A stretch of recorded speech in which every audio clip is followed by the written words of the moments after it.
If you have broken clips on Revid AI, here's a step-by-step guide on how to do it. Basically, you could go ahead and scroll a little bit down, or you could just go ahead and click the video right here.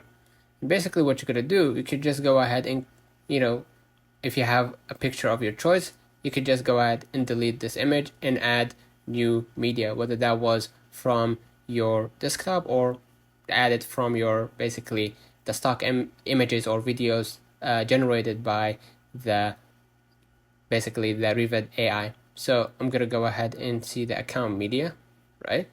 And I'm gonna be able to add the template. Here you're gonna see your video media. You could go ahead to the videos and images that you generated from other videos, or you could go to the stock videos. You can use free ones.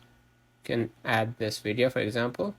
You can add this video as a way to generate that basically that template or that media as a stock footage or a stock clips basically to your videos to make your video more relevant. So let me know in the comments if this video helped you.